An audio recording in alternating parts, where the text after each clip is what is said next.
Programme में आपको खुशामदीद कहते हैं। मैं असदुल्ला खान हूँ। तहरीक तहफ़्फ़ुज़ आईन पाकिस्तान के प्लेटफॉर्म से ऑपोजिशन की एक ऑल पार्टीज़ कॉन्फ्रेंस कल होना तय है, लेकिन अभी कुछ देर पहले मुस्तफ़ा नवाज़ खोखर साहब ने एक प्रेस कॉन्फ्रेंस की है और उसमें बल्कि मीडिया टॉक की है। इनफैक्ट उन्होंने ये बताया है कि हमारा जो इजाज़तनामा था या हमारी बुकिंग थी उसको कैंसिल कर दिया गया है। उन्होंने कहा कि हमने एक मकामी होटल में बुकिंग करा रखी थी और हमें यह बताया गया है कि उन पर दबाव है। ये मुस्तफ़ा नवाज़ खोखर साहब ने दावा किया है कि उन पर दबाव है होटल इंतज़ामिया पर, और वो कह रहे हैं कि जी आप ये कॉन्फ्रेंस नहीं कर सकते। इससे पहले इसी तरह का एक वाक़या जो है लाहौर के एक और इस्लामाबाद के एक और होटल में भी ये वाक़या हो चुका है कुछ अर्सा पहले, जब तहरीक तहफ़्फ़ुज़ आईन पाकिस्तान की एक इसी तरह की कॉन्फ्रेंस थी, उसका इजाज़तनामा भी मनसूख किया गया था। फिर लॉबी में ये कॉन्फ्रेंस उन्हें करना पड़ी थी और कॉन्फ्रेंस तो ना हो पाई थी, लेकिन बस मीडिया टॉक और कुछ तकरीरें उसमें हो पाई थी। अब सवाल ये पैदा होता है कि क्या आईनी और कानूनी तौर पर अपोजिशन का जो इत्तेहाद है उसको ममानियत है, उसे इस तरह का कोई इवेंट करने की इजाज़त क्यों नहीं है? ये एक अहम सवाल है जिस पर हम गुफ्तगू करते हैं। और इसके अलावा एक बहस अब भी जारी है कि एक मेंबर को जिसे सज़ा हो जाए ट्रायल कोर्ट से, उसको डिस्क्वालीफाई करने का इलेक्शन कमीशन के पास तरीक़ाकार क्या है, और इलेक्शन कमीशन क्या उस आईनी तरीक़ाकार को फॉलो कर रहा है या नहीं कर रहा। क्योंकि आइन में बज़ाहिर आर्टिकल 225 हमें दिखाई देता है जिसके तहत किसी एमपीए को, किसी एमएनए को, यानी मुंतखब रुकन को डिस्क्वालीफाई किया जा सकता है। लेकिन क्या आर्टिकल 225 के ऊपर अमल कर रहा है इलेक्शन कमीशन या नहीं, ये एक सवाल है। फिर 5 अगस्त के हवाले से आज भी ये बहस होती रही है कि पाकिस्तान तहरीक इंसाफ की तैयारी क्या है, हिकमत अमली क्या है, और क्या पाकिस्तान तहरीक इंसाफ के इस एहतजाज में शिरकत करने के लिए इमरान खान साहब के जो दोनों साहबजादे हैं वो आ रहे हैं कि नहीं आ रहे। क्योंकि इस पर मुतज़ाद खबरें 2 दिन से चल रही हैं। इमरान खान साहब का जेल से जो बयान है वो मुख्तलिफ तरह से रिपोर्ट हुआ है और शेख वकास अकरम साहब जो हैं वो कुछ और दावा कर रहे हैं।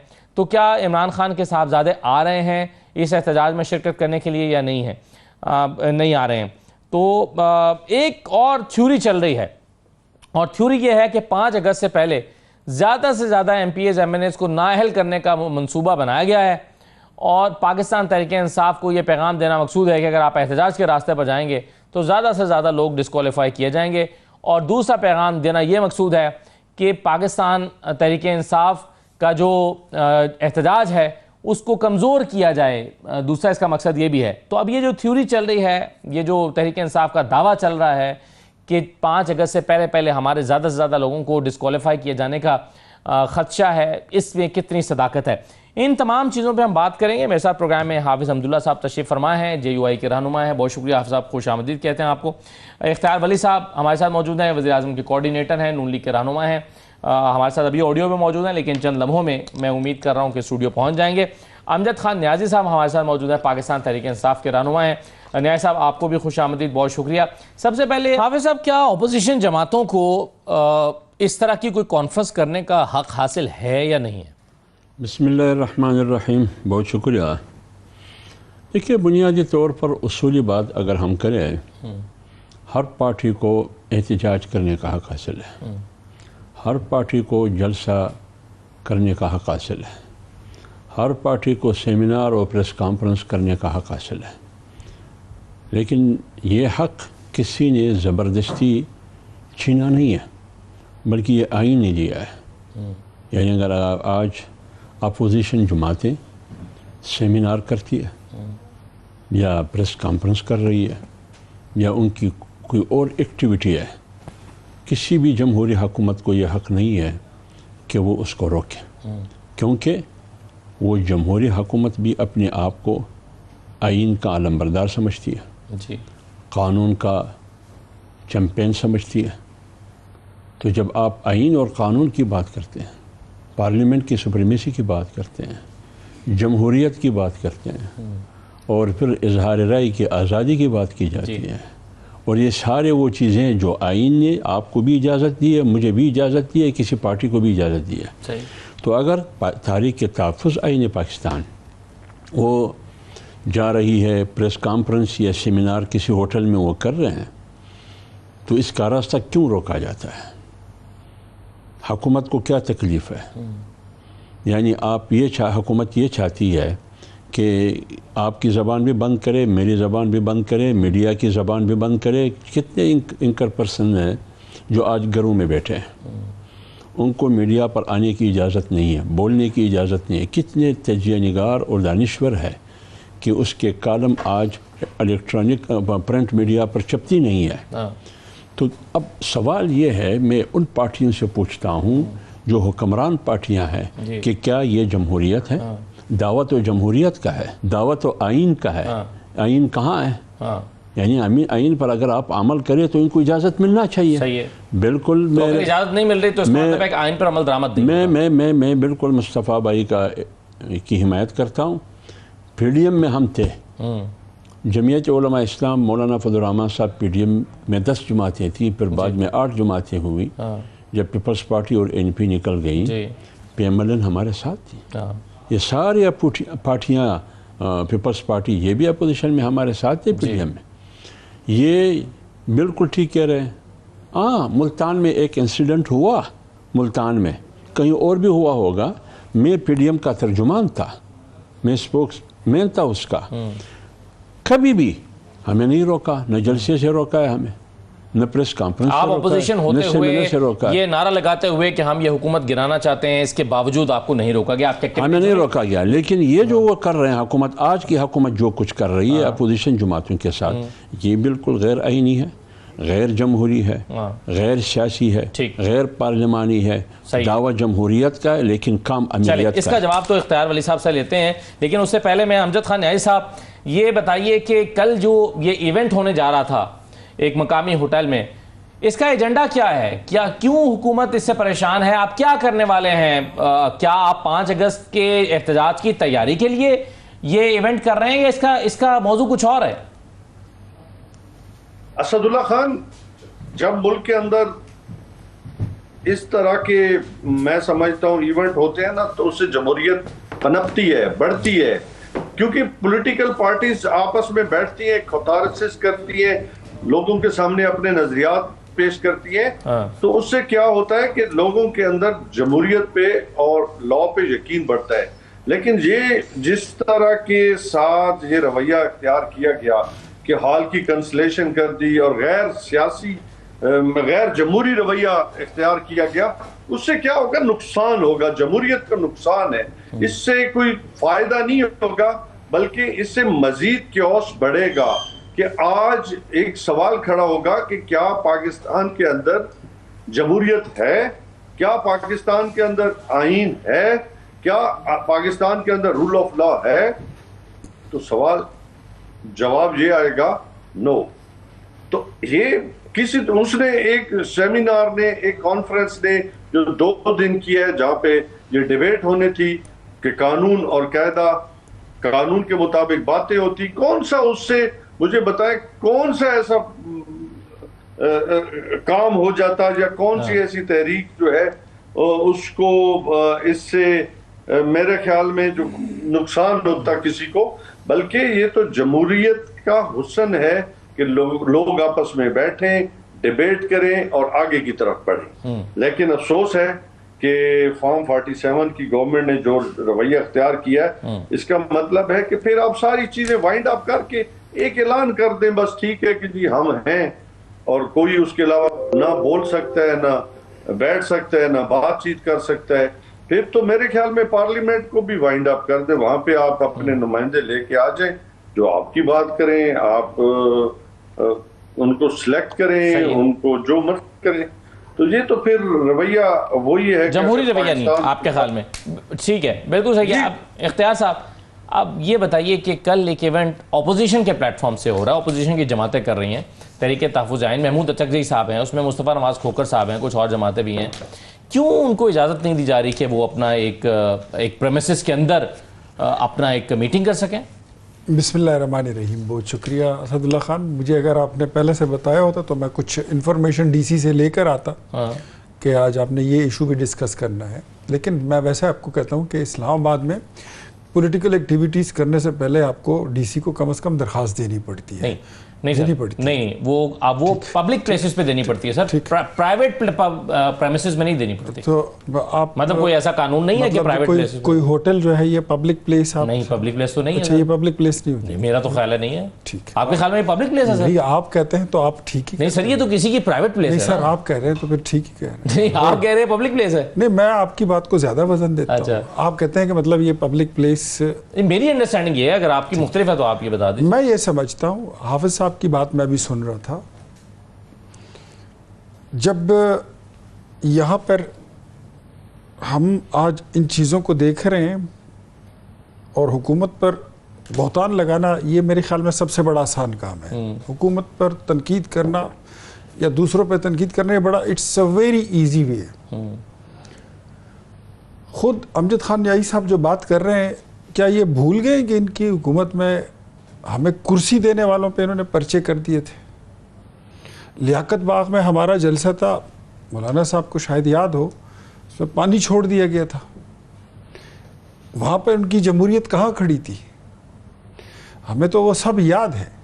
खुद ये लोग क्या करते रहे। लेकिन एक बात आपको बताऊं कि इस्लामाबाद में कोई पॉलिटिकल एक्टिविटीज़ अगर आपने करनी है तो इट्स बेटर कि आप थोड़ा सा बता दें, बिकॉज यहाँ के जो माजी के गुज़श्ता चंद साल हैं वो खून आलूद हैं। 26 नवंबर जो है वो खून आलूद कहानी बन चुकी है। नहीं, लेकिन ये कोई पब्लिक की गैदरिंग नहीं है। प्लीज मेरा काउंटर क्वेश्चन की तो इजाजत है। सुन लेना तो मैं अपनी बात कर लूं, फिर आप काउंटर क्वेश्चन कर लें, जरूर करें। उससे पहले डी चौक के 126 दिन का धरना जो है वो आपने देखा कि वो उसका कोई हमारी हिस्ट्री पे कोई वो पॉजिटिव वो इम्पैक्ट छोड़ के नहीं गया। वो कब्रें खोदना, कफन पहना, पीटीवी पे अंदर जाके हमले करना, पार्लियामेंट के अंदर घुस जाना, ये सारी चीज़ें हम भुगत चुके, हमने देख लिया है। अगर किसी ने पॉलिटिकल एक्टिविटी करनी है तो ये आपके सामने बैठे हैं, ये पूरे मुल्क में मार्चेस कर रहे हैं, इनको किसी ने रोका? अभी ये बटाग्राम में करके आए, भाई नेक्स्ट इनका जो है दूसरा होने लगा है, कोई पाबंदी नहीं है, हम फैसिलिटेट करते हैं। हाफिज नईम साहब जमात इस्लामी के बहुत बड़ा धरना करने आए इधर, आपने देखा वो बैठे रहे इस्लामाबाद में, पिंडी में। हमने फैसिलिटेट भी किया, हमने सुना भी, निगोशिएट भी किया और उनके मुतालिबात माने भी। लेकिन there is an obvious difference between political parties and PTI. लेकिन अब मेरी पीटीआई जो है वो that doesn't carry a political career. ये इनमें मिलिटेंट्स भी हैं, इनका मिलिट्री विंग भी है और इनके जो पास्ट है, जो हिस्ट्री है, वो कुछ ज्यादा अच्छा नहीं। आज भी इनका जो नैरेटिव है, आज भी इनका जो नैरेटिव है, आप केपी के सीएम की स्टेटमेंट उठा लें, that is against the state, that is against the Pakistan. आप जाफर एक्सप्रेस का वाकया उठाएं, that is against Pakistan. Sir, मेरा सारी चीजें इनकी, मेरा सवाल ये कि तो देयर इज अ डिफरेंस। एक तो ये पीटीआई का इवेंट नहीं है, ये तहरीके तहफ़्फ़ुज़ आइन का है, जिसमें बहुत सारी तो सर बताइए। अच्छा, दूसरी बात यह है कि जो मिसालें आप पेश कर रहे हैं वो जो है वो 2014 के धरने की मिसाल आप दे रहे हैं, कुछ और आपने मिसालें दी हैं, वो सब पब्लिक में लोगों के प्रोटेस्ट की मिसालें हैं।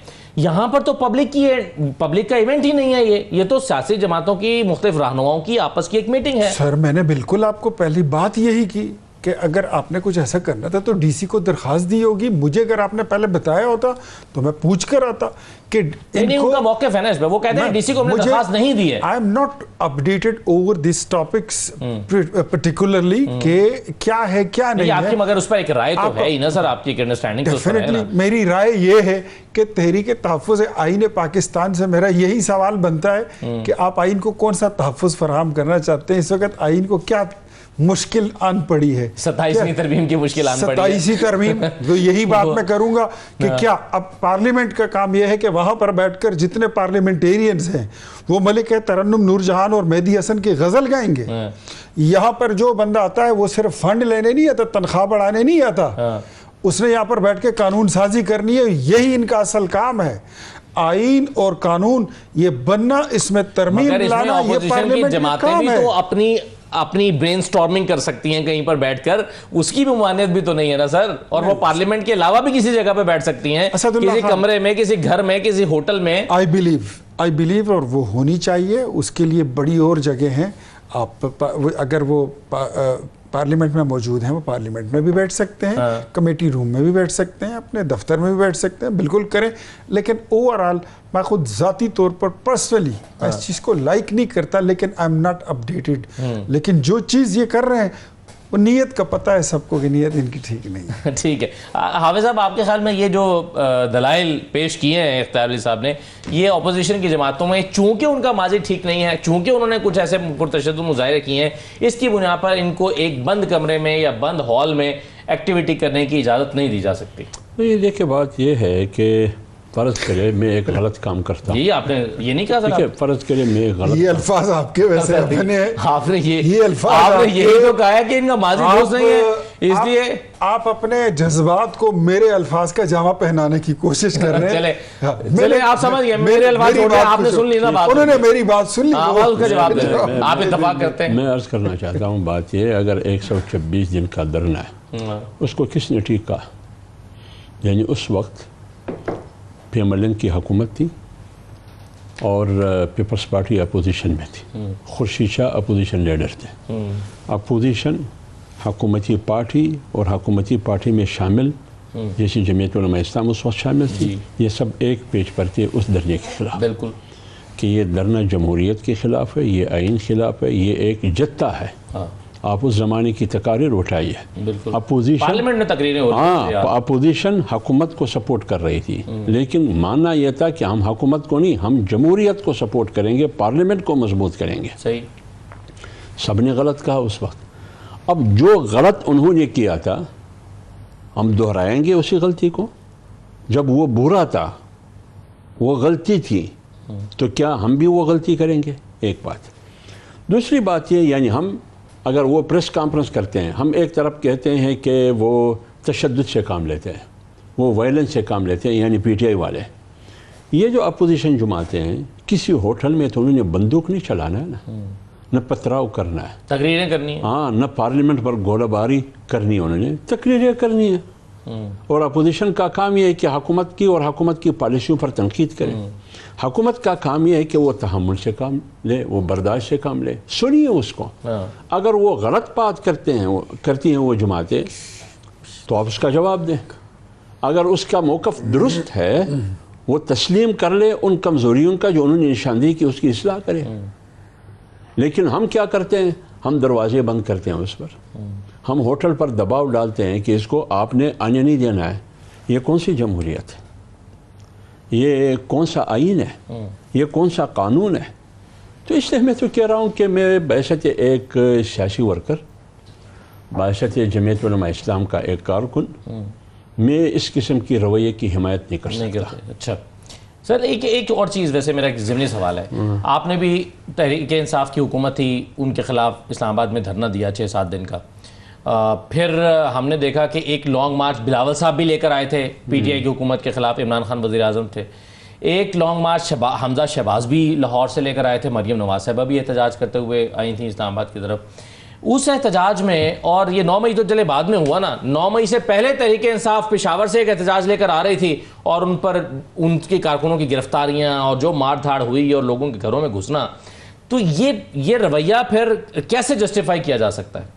मैं क्या कह रहा हूँ, अगर पीटीआई वाले का, पीटीआई जमात की क़यादत की या उनके कारकुनों का रवैया मनफी है, मुतशद्दिदाना है, उसमें तशद्दुद है, उसमें मार दाड़ है, उसमें इस्लामाबाद पर चढ़ाई है, धमकियाँ है, वो तो आम आदमी भी समझता है, हुकूमत भी समझती है, आप भी समझते हैं कि ये कौन सी ज़बान है जो आप इस्तेमाल करते हैं। बंदूक की ज़बान आप इस्तेमाल करते हैं, तशद्दुद की ज़बान आप इस्तेमाल करते हैं, तो इससे तो नफ़रत भी बढ़ेगी और इससे हुकूमत भी हरकत में आएगी। तो आप जो एहतजाज कर रहे हैं, आप वायलेंस की तरफ जा रहे हैं।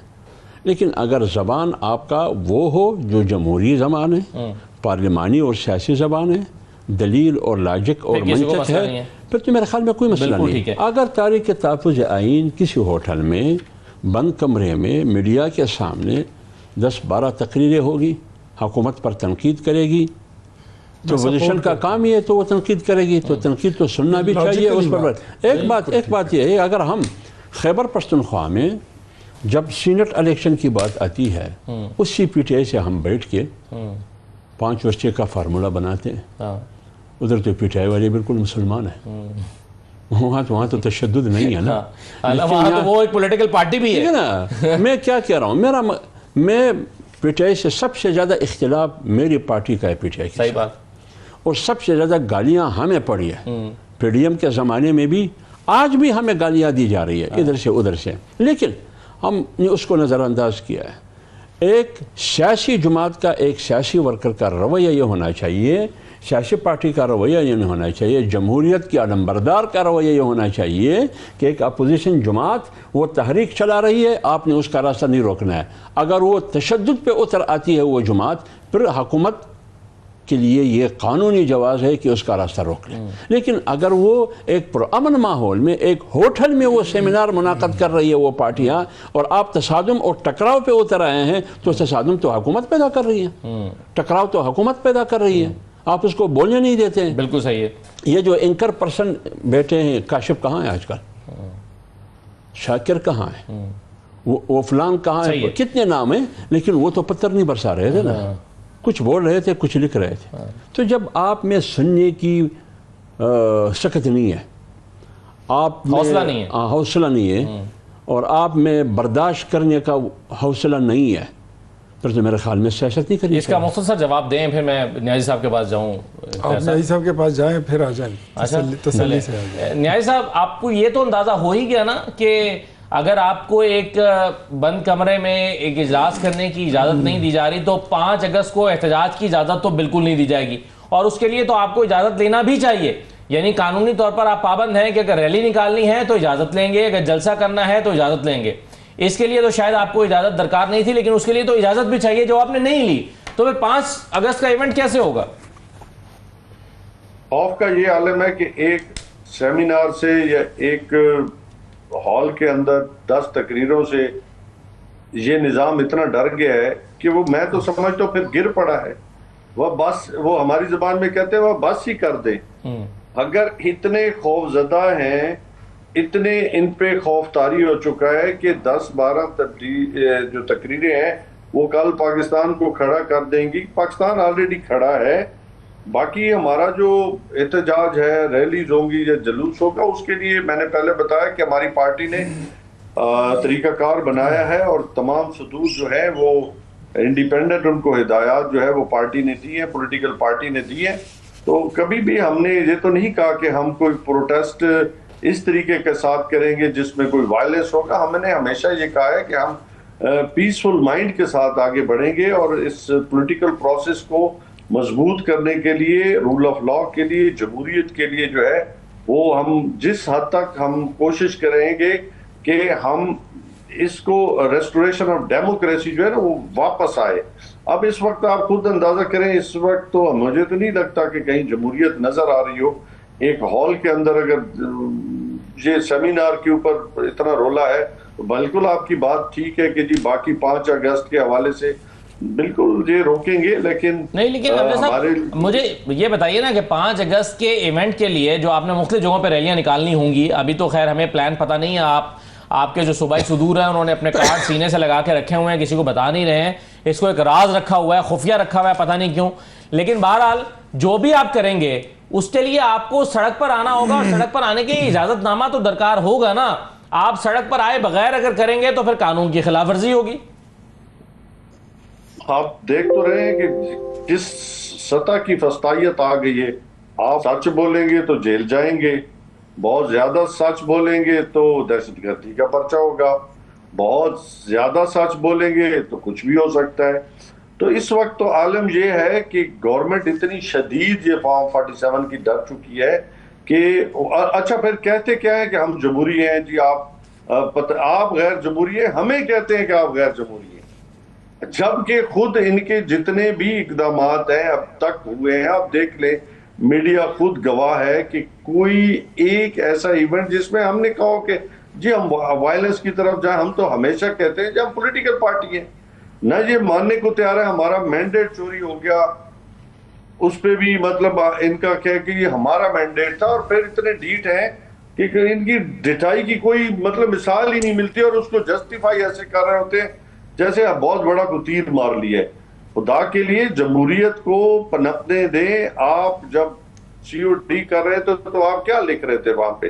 फिर जी आप यही लिख रहे थे कि मेरी गवर्नमेंट और तेरी गवर्नमेंट। आज सच साबित हो गया है कि इनको सिर्फ जमहूरियत अपने इक्तदार में आने के लिए चाहिए और उसके अलावा जमहूरियत नाम की इनके नजदीक कोई अहमियत नहीं है, टिश्यू पेपर है। और जबकि हम समझते हैं कि मुल्क के अंदर एक जब आजाद अदलिया होगी, आजाद मीडिया होगा, जमहूरी सॉवरन पार्लियामेंट होगी, उसमें लोगों के मसाइल हल होने। क्या हमें जेलों में रख के, इमरान खान साहब को जेलों में रख के क्या मसाइल हल हो गए?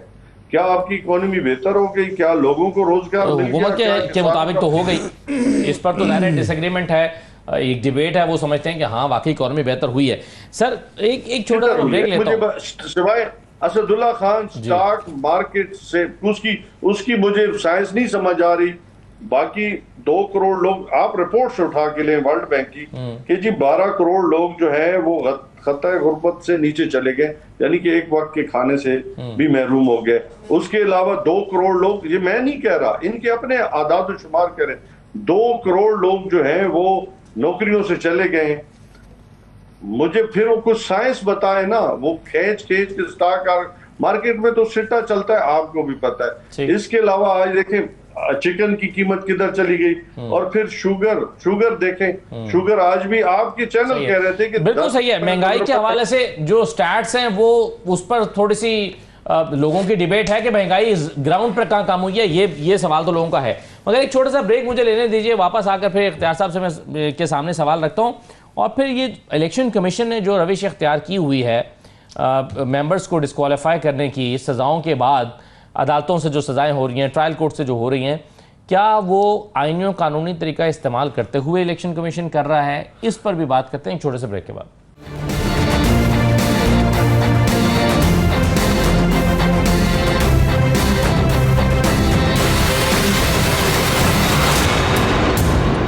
प्रोग्राम में आपको दोबारा खुशामदीद कहते हैं। जो बातें अभी हाफिज साहब ने बहुत तफसील से की हैं, पाकिस्तान तहरीक-ए-इंसाफ तो चलिए एक रिवायती हरीफ बन गई है अब नून लीग की।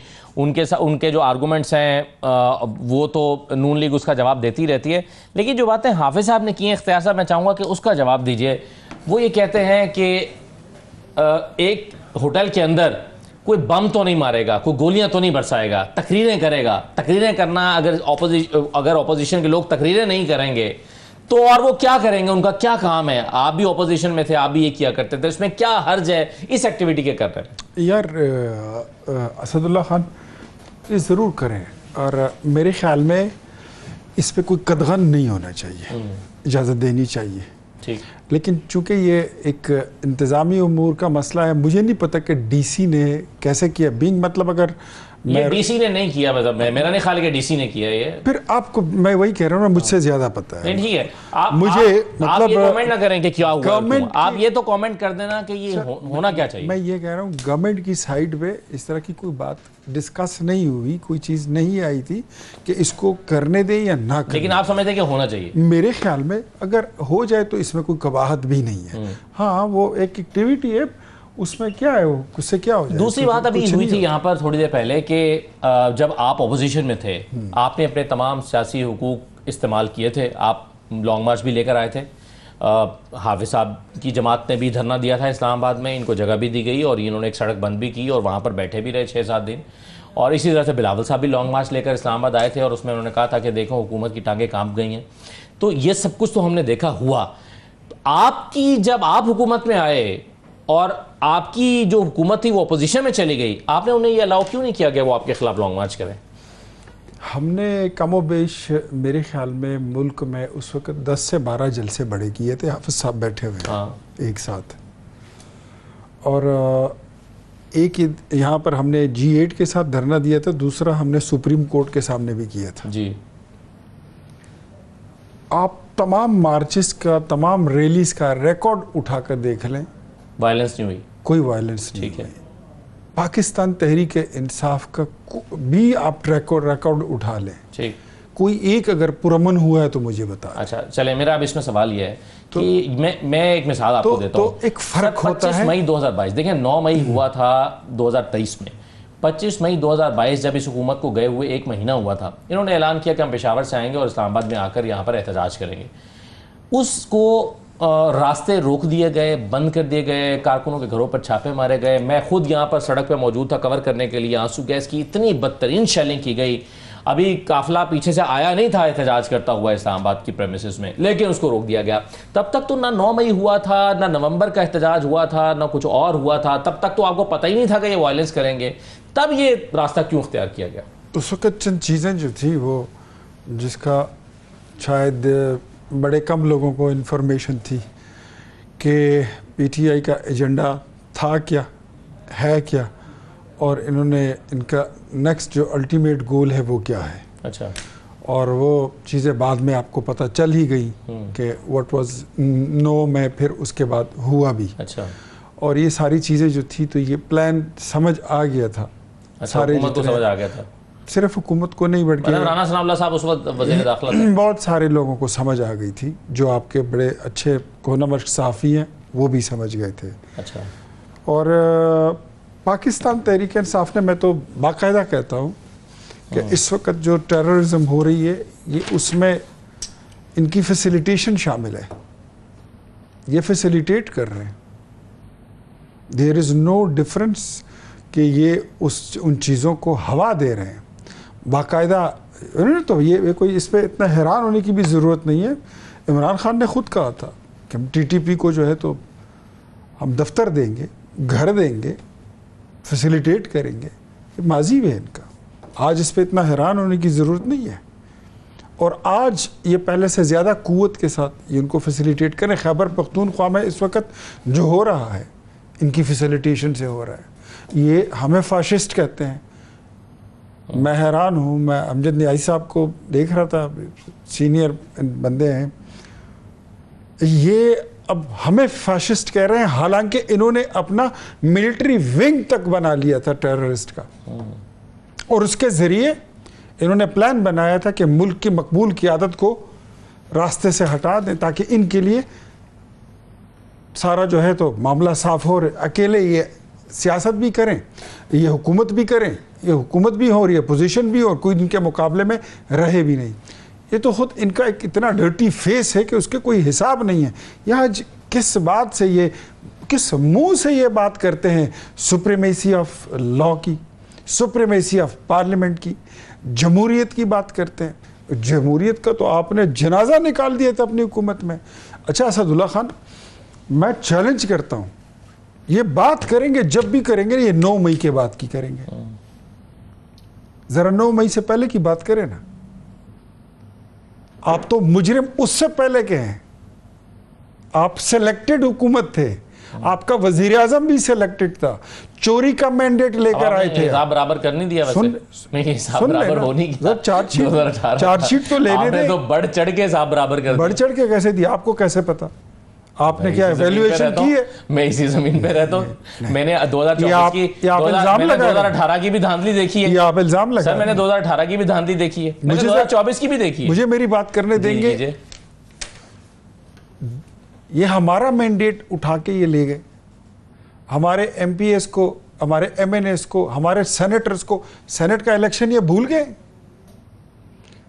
भूल गए वो संजरानी साहब का इलेक्शन, गिलानी साहब का इलेक्शन भूल गए।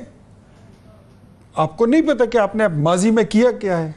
लोगों के मेंबर उठा के ले जाते थे। ये इस पार्लियामेंट हाउस में, पार्लियामेंट लॉजेस में आपने हाफिज कुरान को, जेयूआई के एमएनएस और सेनेटर्स को, उनकी पगड़ियां जमीन पे गिरा के आप उनको गिरफ्तार करके ले गए थे। नहीं याद आपको? भूल गए। एक खातून को आपने वजीर आजम हाउस में बंद कर दिया था। ये अपने बड़े बुरे मकाफाते अमल से गुजर रहे हैं। मैं इनको बताऊं कि ये याद रखें, आपकी जो एंट्री थी पॉलिटिक्स में वो ऑर्गेनिक नहीं थी। आप नेचुरली नहीं आए थे, आप प्लांटेड थे, प्लांट होकर आए थे, उसी तरह चले गए और जिस तरह लाए गए थे। सीधी बात आपको बताऊं कि आज जिन जर्नलिस्ट की बात हो रही है, तो ये जर्नलिस्ट जो जिसके पास खबर हो, सच्ची हो, खरी हो, उस पर कोई पाबंदी नहीं है। लेकिन जो दिन रात झूठ बोलकर उससे डॉलर कमाते हैं, यूट्यूब पर सही बैठकर। है। चलिए ये सर अब आप ये अब इस पर ये तो आप मैं इससे तो शायद आपसे इत्तेफाक पूरा ना कर सकूं। आप ना ये महज आप थोड़ा सा भी कर ले मेरे लिए आप काफी जितने है। लोगों के नाम हाफिज साहब ने लिए हैं, क्या वो डॉलर कमाने की पादाश में? हामिद मीर साहब का कसूर क्या था कि उनको जब अरेस्ट किया गया था इनकी हुकूमत में? मुझे ये बताइए, अब सारा आलम को गोलियां क्यों मारी गई थी, किसने मारी थी? जियो को क्यों बंद किया था, क्यों पाबंदियां लगाई थी? आज इनको याद आ गया कि जमहूरी रवादारी क्या होती है और सुप्रीमेसी क्या होती है। ये आपका सवाल ठीक है कि इनके दौर में जो चीजें होती रही हैं उस पर इन्होंने आवाज क्यों नहीं उठाई? ये सवाल आपका बिल्कुल जेन्युइन है। आवाज क्यों नहीं, आवाज दबा दी गई। दबा दी गई, और ये चीजें जो आज हो रही हैं इनके दौर में भी हो रही थी। ये आप ठीक कह रहे हैं। हाफिज साहब, इस बात से आप इत्तफाक करते हैं? वो कहते हैं कि जी टेररिज्म की को ना सिर्फ ये स्पॉन्सर करते हैं, उसके सहूलतकार हैं, और टेररिज्म की पीटीआई बड़ी वजह है, इसको फैसिलिटेट करती है। आपका चूंकि ताल्लुक बलूचिस्तान से भी है, आपकी जमात खैबर पख्तूनख्वा में भी पूरी तरह से मुतारिक है, क्या आप टेररिज्म के इस नुक्ते पर इत्तफाक करते हैं इख्तियार साहब? देखिए, ये तो हमें पता नहीं है कि वो बाकायदा फैसिलिटेट करते हैं दहशत गर्दों को या मुसल्लह क़ुव्वतों को या गैर रियासती मुसल्लह अनासर को। हमें तो इसका कोई शवायद नहीं है, लेकिन इतना ज़रूर हम सुन रहे हैं, और हमारी पार्टी की जो वहाँ खैबर पख्तूनख्वा के ज़िम्मेदार लोग हैं और मौलाना साहब की प्रेस कॉन्फ्रेंस की भी कुछ ऐसे नुकात है स्टेटमेंट के हुकूमत बाकायदा बत्ता दे रही है मुसल्लह क़ुव्वतों को, गैर रियासती जो मुसल्लह अनासर है। दूसरी बात ये, सबसे बढ़कर बुनियादी बात यह है कि आपको याद होगा कि चंद दिन पहले ऑल पार्टीज़ कॉन्फ्रेंस हुई खैबर पख्तूनख्वा में, जिसको तलब किया था पाकिस्तान तहरीक इंसाफ ने। तो वहाँ अलीमान गंडापुर साहब ने प्रेस कॉन्फ्रेंस की, वो एलामिया जब जारी किया तो उन्होंने तनकीद की कि हमारी मर्ज़ी के बगैर न कोई ऑपरेशन हो सकेगी, न मैं इजाज़त दूँगा, ये वो फलान। तो फिर मोहसिन नकवी साहब का बयान आया, तो उन्होंने कहा कि सूबे का यानी खैबर पख्तूनख्वा का एक अहम अहदेदार मुसल्लह अनासर को, दहशत गर्दों को बता दे रहा है जी। यानी अब जो बता दे रहा है, ये मैं नहीं कह रहा, वफाकी वज़ीर दाखिला साहब ये कह रहे हैं। आप भी रिकॉर्ड पर मौजूद है। अभी मैं नाम नहीं ले रहे, अभी मैं आ रहा हूँ। ये तो करना चाहिए ना, उन्हें नाम लेना चाहिए, चार्जशीट करना चाहिए। मैं इसी पर आ रहा हूँ ना। अब इसका मतलब ये है कि हुकूमत के अहम ओहदेदार माली मदद कर रहा है, किसका? दहशतगर्दों का। तो फिर नाम ले, वो अहम ओहदेदार कौन है? हुकूमत में है ना। अगर हुकूमत में है तो फिर हुकूमत अभी तक क्यों बरकरार है? अगर ये असदुल्ला खान ये करते या मैं करता यही कुछ, या कोई आम आदमी करता, उसकी आंखों पर पट्टी बांधकर पता नहीं वो किस जहान में होता अभी। लेकिन जब सूबे का एक आम ओहदेदार के बारे में एक आम वफाकी ओहदेदार वज़ीर दाखिला वो ये कह रहे हैं कि ये आम ओहदेदार इन्हीं अनासर को, शरपसंद अनासर को बत्ता दे रहा है, यानी माली मदद कर रहा है, तो दिल गुर्दा होगा। नाम ले, वो कौन है जो हुकूमत में अहम ओहदेदार है खैबर पख्तूनख्वा की, वो बत्ता दे रहा है। अगर इतना आप कॉन्फिडेंट के साथ, एतमाद के साथ आप बोलते हैं कि दे रहे हैं, तो फिर वो हुकूमत में क्यों है अभी तक? उसके खिलाफ कार्रवाई क्यों नहीं हो रही? फिर हुकूमत क्यों बरकरार है? तो ये तमाम सवालात है, इसका जवाबात, तो इसकी जवाब तो वफाक ने भी देनी होगी ना। अगर सूबाई हुकूमत कोई ओहदेदार या 2 या 3 वो बता दे रहे हैं, वो वजाहत करें जी, वो अपनी जगह पर वजाहत करें। सही है। अल्लाह हाफिज़।